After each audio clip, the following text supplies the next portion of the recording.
โรงเรียนนายครูเว้าหยังแล้วก็ฟังคำที่ว่านายครูเพิ่นว่ามาเฮือนแม่เว้าหยังแล้วก็ฟังเน้อแม่บอกว่าล้างถ้วยก็ล้างถ้วยแม่บอกว่าล้างบ่วงก็ล้างบ่วงแม่บอกว่าต้องดื้อเน้ออยู่น้ำน้องเบิ่งน้องแดแม่ไปเฮ็ดเวียกลูกก็เบิ่งน้องเน้อหน้าตานักนะครับพี่น้องเนาะนี่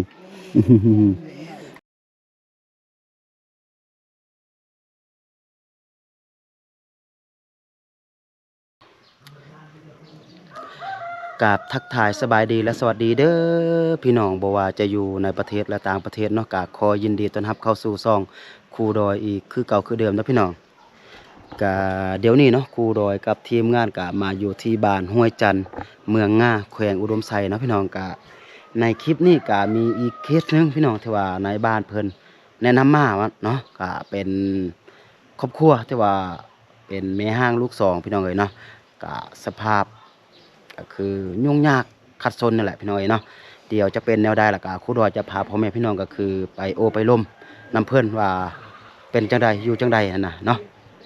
ก็ตัวนี้ก็เป็นเฮือนของเอื้อยเพื่อนพี่น้องเนาะนี่เดี๋ยวนี้เอื้อยเพื่อนกับลูกเพื่อนก็มานั่งทาครูดอยอยู่นี่เนาะโดยสบายดีเอื้อยโดยสบายดีลูกสวัสดี โดยโอ้หูความเลยเนาะพี่น้องเนาะครูดอยบ่ได้บอกเนาะพี่น้องเนาะเมื่อกี้น่ะลืมบอกแต่ว่าน้องเพิ่นฮู้พี่น้องเนาะโดยเดี๋ยวอันน้องแนะนำตัวเองก่อนเด้อน้องชื่ออันครูดอยน้องมาแต่บ่แก้วพุ่นแหละโดยแล้วเอื้อยชื่อหยังเด้คือนางเลนนางเลนโดยอ๋อเอื้อยอายุจักปีเด้30ปลายแต่32โอ้ฉะนั้น ฉันเป็นน้องค่อยเด้ซั่นน่ะได้32ปีเนาะโอ้โดยอันนี้เป็นลูกวะโดยแม่อ๋อ ลูกได้จักปีเด้ผู้นี้ได้จักปีเด้ผู้นี้ได้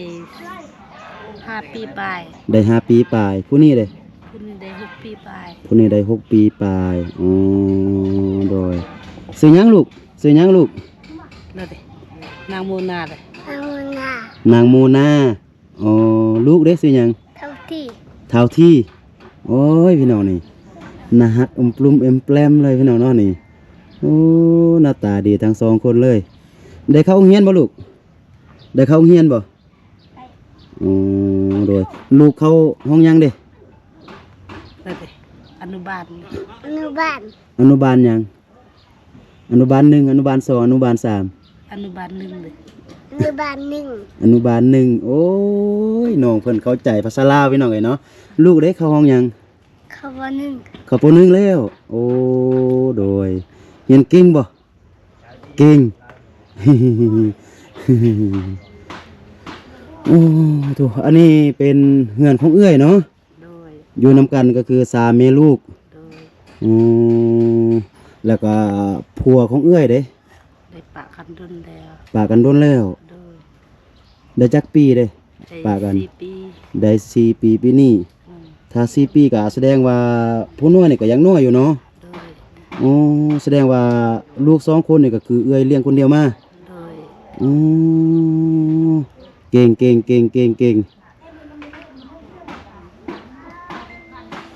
ป้าเธอพี่น้องเนาะนี่เป็นยังเด้คือว่าปะกันเป็นบดีมันมักเสพยาพอยังก็บ่ฟังผัวหั่นก็คือมักก็คือกินยาเนาะเว้าหยังแล้วก็บ่ฟังลาวก็มักตีเจ้าบ่แล้วก็ตีได้เข้าดำเด็กดำน้อยแล้วก็ลักไปค่ายก็คือตีเว้าหยังบ่มักแล้วก็ตีแล้วก็ได้เข้าดำเล็กดำน้อยแทนที่จะปะให้ลูกกินก็เอาไปขายกินยาแบบนี้วะโดยอันอาชีพของเอื้อยเฮ็ดหยังเด้เฮ็ดให้เฮ็ดแต่ให้วะเฮ็ดให้ส่วนโดยปีแล้วนี่เฮ็ดกว้างบ่ให้เขา2กิโลเขา2กิโลโดยนี่เอื้อยเว้าแฮงนิดนึงเด้อเพิ่นบ่ได้ยินนี่อันได้เข้าจักเป่าเด้2กิโลปีแล้วน่ะได้ สาวสาวสาวสอง ได้22กะโลงได้22เป่าเนาะอ๋อเก่งเก่งเก่งเวลาเอ้ยไปให้เด้ลูกปะนำไผ ปะนำพี่น้องเลย อ๋อโดยอันเมื่อกี้อันคอยได้ยินว่ามันหยังกะหัวที่ละแมนอยู่หันเทิงนี่แม่นบ่โดยแม่น อ๋อแล้วก็ อยู่กับบ่ทึกกันบันได อยู่บ่ถือกัน เออ เป็นอ้ายน้องหรือว่าเป็นจะใด เป็นอายก็บ่คืออันสัมผัสที่ โดยเป็นอ้ายหรือว่าเป็นจะใด เป็นบ่มักอย่างนี้จังนั้นแหละได้ไผกับค่อยก็บ่ทึกกัน โอ้เป็นเอ้ยไผเจ้า เออ กับอ้ายเจ้าบ่แม่นที่อ้ายเจ้าซั่น อายแต่บ่แม่นมันอายของอันลูกพ่ออ้าว อ๋อตามอันผู้ใหญ่บ้านเพิ่นว่านี่แม่นเอ้ยไผเจ้านี่แม่นมาเอาอ้ายเจ้าแม่นบ่ แล้วก็อ้ายเจ้านี่เสีย โดย แล้วบัดนี้แม่นเอ้ยไผนี่แหละแม่นเอาคนอื่นมา เออ แล้วก็มาอยู่แล้วก็บัดนี้บ่ถือกัน โดย อ๋อเจ้าก็เลยพาเจ้ากับลูกนี่ก็คือ ลงมาเฮือนอยู่นี่เนาะ โดยโด แล้ว ย ก็เลี้ยงตนเองเนาะ โดย อ๋อโดยอืมโทษอันเขาสาวปลายเป่านี่กุ้มกินบ่ปีหนึงนี่ ถ้าบ่คายแต่ก็กุ้มกิน ถ้าบ่ขายก็กุ้มกิน เออ แล้วก็ขายแด ถ้าคายเอาเงินสักยาลูกก็บ่กุ้มกินบันได อืมขายเอาเงินไปซักยาลูกเป็นหยังเด้ เป็นหมักเป็นไข่ ลูกมักเป็นไข้ อ่า ก็คือถ้าลูกเป็นไข้ยามใดก็คือบ่มีเงินแล้วแม่นขายข้าวหั่น โดย อ๋อโดยอืมแล้วก็เรื่องหาเงินรู้เฮามักไปหาแนวใดเงิน สมมุตินอกจากการเฮ็ดให้แล้วก็เฮาหาเงินนี่ บ่มีบนหาเลยไปมีแต่ไปตัดแคมฮอดแคมยามใดก็ไป อื ตัดยามนั้น มก็คือบ่นไปซอกจางเฮ็ดอันนี้เฮ็ดอันนั้นนี่คือบ่มีเนาะ บ่มีแถวเนือกถ้าไปอยู่ในเมืองก็มีแต่อยู่บ้านนอกนี่ไปนี่ไผสิไปเบิ่งลูกนี่ อืมถ้าเฮาไปในเมืองพุ่นก็มีเนาะบ่รับจ้างเนาะ โดย แต่ว่าอยู่แถวบ้านนอกเนี่ยมันบ่มี แล้วบัดนี้ถ้าหากว่าเฮาเอาเก็บเครื่องเก็บของก็คือเฮาจะไปแบบว่าไปอยู่พุ่นแบบดนนั่นน่ะไปรับจ้างอยู่ในเมืองพุ่นดนเพิ่นว่ายังมีลูกน้อยบ่มีคนเบิ่งเนาะ โดย ก็เลยมาเบิ่งลูกแล้วก็แบบเฮ็ดให้ฮอดยามตัดแคมก็ไปตัดแคมแต่ถ้าหมดยามแคมก็คือบ่มีอันอื่นเลย โดย อืมโดยอืมน้องเอ้ยแสดงว่าลูกนี่เลี้ยงได้4 ปีปีนี้แล้ววะเนาะเลี้ยงคนเดียว โดย ตอนนั้นนี่แฮงลำบากเลยเนาะ อืม ตอนลูกยังน้อยนี่แต่ว่าเดี๋ยวนี้นี่ยังไข่ที่ว่าลูกนี่ก็พอใหญ่หน้อยหนึงลูก นั่งดีลูกมะ ปาโถเกือบบ่มีวะเกือบ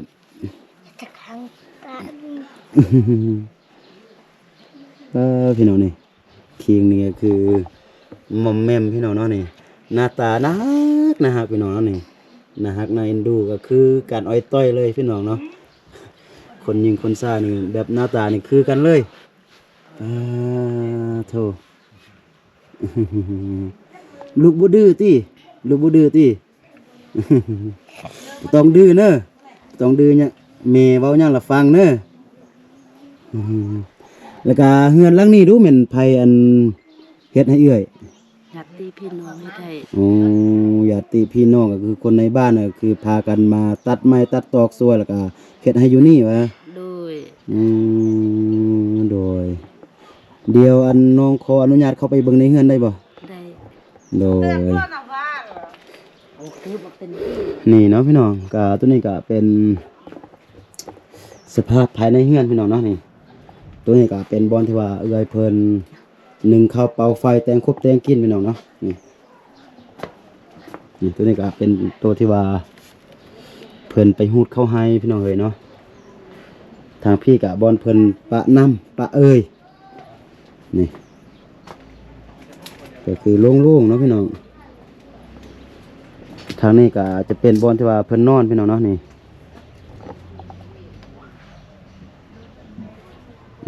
เบิ่งกาฟ้าก็เป็นห่างๆขาดๆแบบนี้พี่น้องเอ้ยเนาะนี่ ก็ส่วนหลายบ่มีหยังเนาะก็มุงด้วยสังกะสีพี่น้องแต่ว่าไม้นี่ก็บ่ค่อยหนาแน่นเนาะเพราะว่าเป็นไม้บงไม้ไผ่พี่น้องเนาะที่ว่าเพิ่นเฮ็ดหลังคานี่ก็อยู่น่าจะอยู่อีกได้อีก 2-3 ปีปีหนึ่ง2 ปีก็น่าจะเพ่พี่น้องเนาะนี่ก็คือตัวนี้เตียงนี่ก็บนนี้ก็คือลุบลงแล้วพี่น้องเนาะนี่บ่ดีแล้วอืม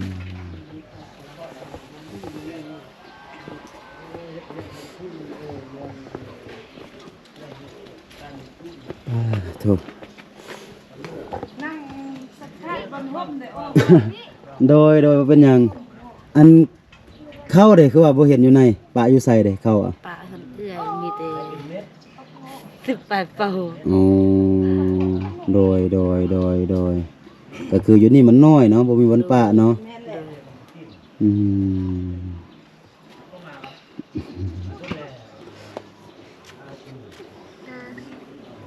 ไปโรงเรียนบ่ขาดติลูกน่ะ บ่คาดว่าไปตลอด ตัดผมแล้วนี่มื้อหนึงตัดผมสั้นๆเด้อฮ้อนนี่เด้อ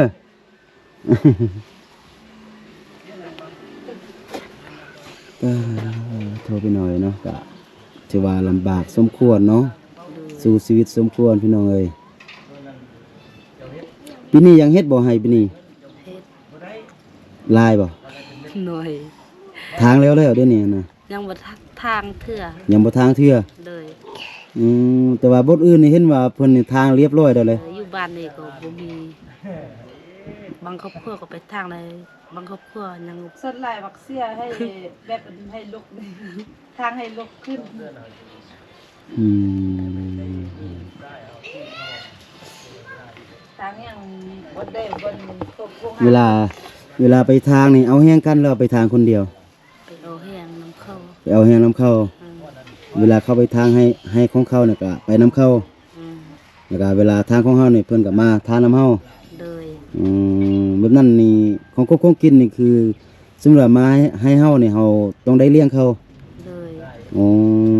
ส่วนหลายนี่มักเฮ็ดหยังเด้สู่เพิ่นกินน่ะ เฮ็ดแกงมักปี้เลย แกงมักปี้ เออ บ่มีแฮงติ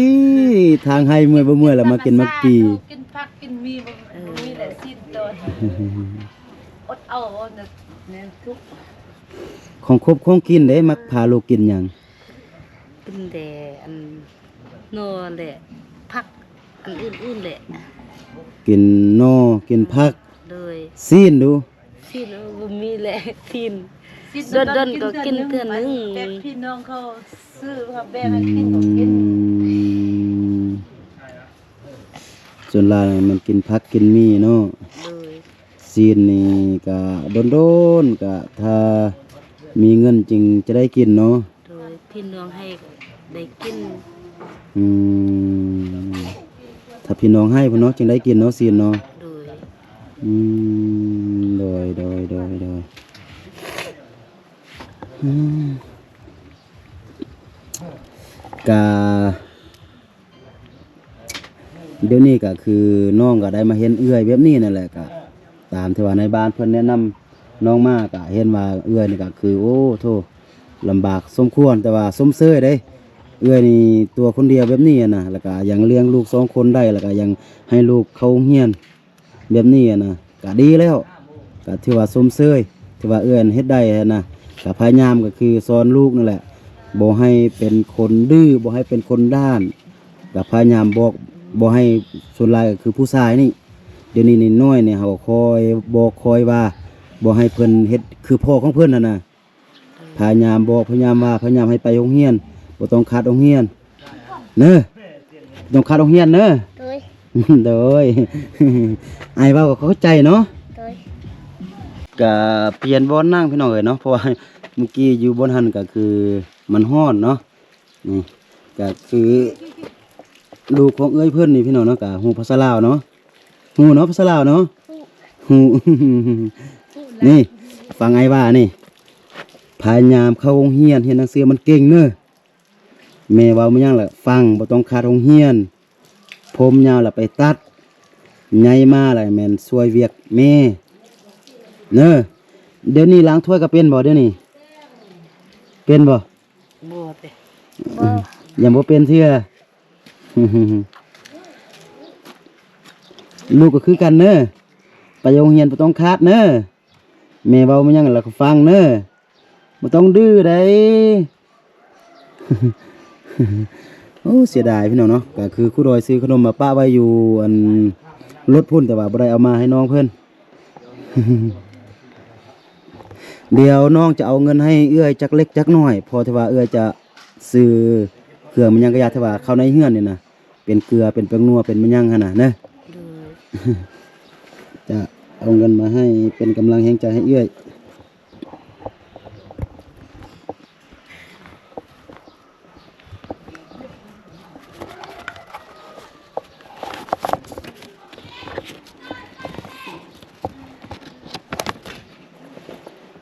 กะเงินตัวนี้กะบ่แม่นเงินของน้องแหละเงินตัวนี้เป็นเงินของผู้ใหญ่ใจบุญเพิ่นชื่อว่าเมลินอยู่ทางประเทศสวีเดนแล้วก็น้องจะให้กับเอื้อยนี่200,000กีบเพื่อที่ว่าจะเป็นกำลังแห่งใจให้เอื้อยแล้วก็เอื้อยต้องการมันหยังที่ว่าจะเข้าในเฮือนก็คือเป็นเกลือเป็นแป้งนัวเป็นแฟบเป็นสบู่หั่นน่ะ เด้อ เอื้อยก็เอาตัวเงินตัวนี้ไปซื้อเด้อ เด้อ นะโด ข ย อบใจเด้อ โดย โอ้ยอย่างผู้น้อยนี่พี่น้องเนาะก็คือครูดอยลืมเอาขนมมาแต่ว่าขนมนี่ครูดอยป้าอยู่รถพุ่นพี่น้อยเนาะ ก็จะประมาณนี้แหละได้เอื้อยนะก็มีแต่ให้เอื้อยนี่สู้ซนต่อไปนั่นแหละ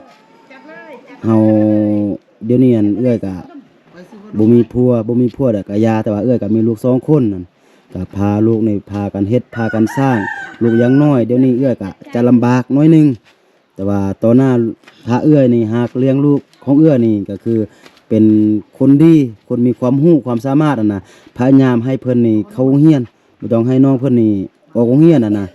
ต่อหน้าถ้าน้อง2คนเพิ่นมีความรู้มีความสามารถแล้วก็เพิ่นก็จะกลับมาเลี้ยงเอื้อยนะเพิ่นก็จะมีเวียกดีๆเฮ็ดนะถ้าหากว่าน้องเพิ่นออกโรงเรียนตั้งแต่ยังน้อยนะก็จะบ่รู้หนังสือต่อหน้าก็ใหญ่มากก็มีครอบครัวก็คือจะทุกข์จะยากตื้อมันน่ะเพอเดี๋ยวนี้ถ้าเฮามีความรู้ความสามารถก็คือเรื่องการหาเงินนี่ก็คือมันบ่ยาก พยายามแต่ว่าให้น้องเพิ่นนี่ก็คือเป็นคนดีนั่นแหละสิ่งที่ว่าสำคัญที่สุดก็คือให้น้องเพิ่นนี่เป็นคนดีทั้ง2คนแล้วก็พยายามให้เข้าโรงเรียนให้มันจบให้มีความรู้ความสามารถก็ต่อหน้าน้องเพิ่นก็จะเป็นเสาหลักให้เอื้อยเพราะว่าเดี๋ยวนี้เอื้อยก็ยังหนุ่มก็ถือว่ายังหนุ่มอยู่30ปลายปีอะนะแต่ว่ากว่าลูกของเอื้อยจะใหญ่ฮอด10ปีฮอด20ปีอะนะเอื้อยก็จะเป็นเฒ่าแก่แล้วอะนะในต่อหน้าตัวนั้นก็คือน้องเพิ่นก็จะเป็นคนที่ว่าเบิ่งแยงเอื้อย ถ้าหากว่าเอื้อยเบิ่งแย่งหรือว่าเลี้ยงลูกของเอื้อยนั่นไปในทางที่ผิดอ่ะนะบ่บอกบ่สอนเพิ่นน่ะนะต่อหน้าเพิ่นก็ใหญ่มากอาจจะเป็นคนเกเรแบบติดเหล้าติดเบียร์ติดยาแบบนั้นน่ะนะคือพ่อของน้องเพิ่นน่ะนะ เด้อเด้อ แล้วก็จะบ่เบิ่งแย่งเอื้อยก็จะแฮงจะทุกข์ตื้อมันน่ะเพราะว่าตอนนี้เอื้อยทุกข์แต่ว่าเอื้อยก็ยังหนุ่มยังน้อยก็ยังสามารถเฮ็ดได้ แต่ว่าตอนหน้านี่ถ้าเอื้อยทุกข์นี่เอื้อยบ่มีแฮงเฮ็ดแล้วได้บัดนี้น่ะฉะนั้นก็คือกำลังรักของเอื้อยในตอนหน้าก็คือลูก2คนแต่ว่าเอื้อยจะต้องเบิ่งแยงดูแลเพิ่นน่ะนะเนอะจะเป็นจะได้ก็สู้ๆนั่นแหละถ้าหากว่าพี่น้องยังได้มาทางนี้ตืมก็จะเข้ามาให้กำลังเอื้อยคือเก่าเนอะเข้าใจบ่ลูก โดย นี่บ่ต้องดื้อนะแม่เว้าหยังล่ะฟังแล้วก็ตั้งใจเรียนให้มันเก่งเซ็งให้มันได้มัก10พุ่นแล้วก็ให้มันได้ที่1เด้อบ่ต้องขาดโรงเรียนเด้ไปโรงเรียนนายครูเว้าหยังแล้วก็ฟังคำที่ว่านายครูเพิ่นว่ามาเฮือนแม่เว้าหยังแล้วก็ฟังเด้อแม่บอกว่าล้างถ้วยก็ล้างถ้วยแม่บอกว่าล้างบวงก็ล้างบวงแม่บอกว่าต้องดื้อเด้ออยู่น้ำน้องเบิ่งน้องแดแม่ไปเฮ็ดเวียกลูกก็เบิ่งน้องเนอะ หน้าตานักนะครับพี่น้องเนาะนี่ ลูกก็คือกันเนอะลูกเนอะบ่ต้องดื้อน้ำอ้ายเนอะอ้ายว่าหยังแล้วก็ฟังเนอะ ป้าโทษเนาะพี่น้องก็คือครูดอยมีขนมอยู่พุ่นเนาะเดี๋ยวจะมาให้น้องๆเพิ่นเดี๋ยวอยู่นี่ท่าเนอะ เดี๋ยวจะไปเอาขนมมาให้เนอะ นี่พี่น้องเนาะกะกูดอยกะไปเอาขนมมาแล้ว กินบ่กินบ่ลูก เอาขอบใจเพิ่นก่อนขอบใจเพิ่นก่อน ไก่ โดยขอบใจก่อน ไก่ โดยถูกแบ่งน้องได้เลย เนอะนับเบิ้งว่ามีจักทงนี่นับเบิ้งอยู่ไหนนี่มีจักทงนี่ กองสุ่ม เก้าทงบ่แม่นตีนับไม่เบิ้งนับไม่เบิ้ง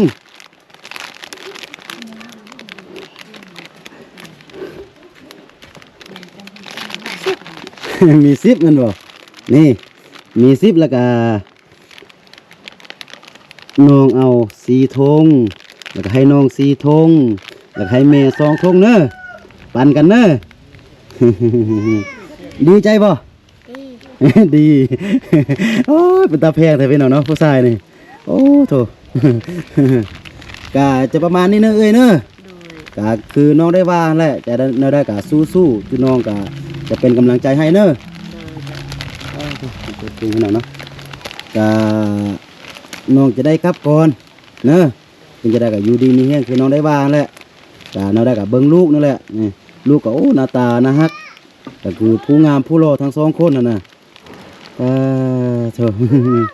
โอเคซะนะลูกกลับน้องกลับก่อนเนอะ โดย โดยสบายดีเพิ่นเด้ สบาย ไป ดี ดี โดยสบายดีไหมลูกโดยโอ้ยทานนบเพิ่นไปหน่อยความงาม โดยบายบายเพิ่นได้ลูกบายบาย ไป บายบายบายบายลูกมาบายบาย นี่เนาะกะตัวนี้กะจะเป็นทางนอกไปหน่อยเนาะนี่กะเป็นเฮือนหลังน้อยๆพี่น้องนี่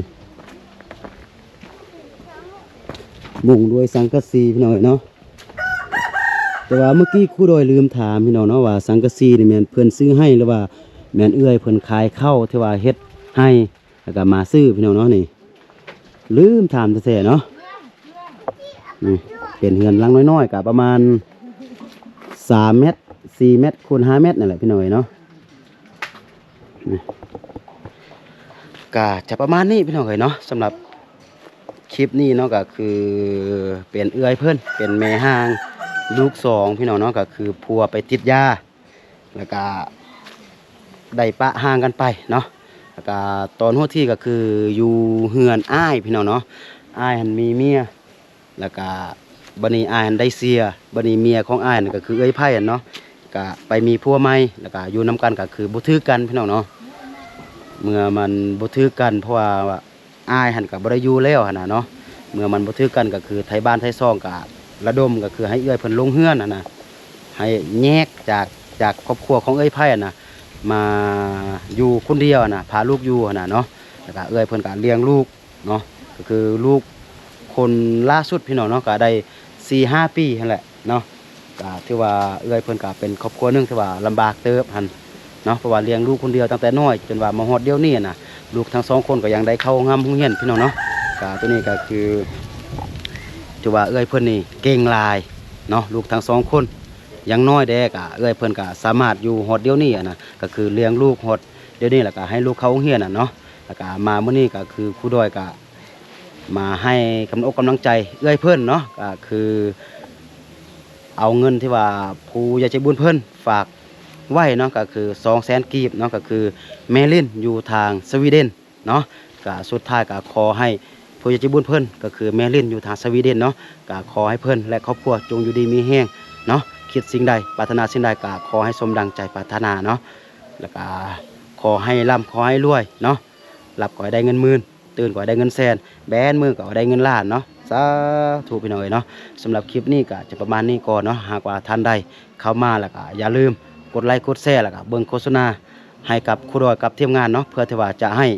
เป็นกำลังใจในการไปช่วยเหลือสังคมต่อไปเนาะสำหรับคลิปนี้ครูดอยต้องขอตัวลาไปก่อนเนาะสบายดี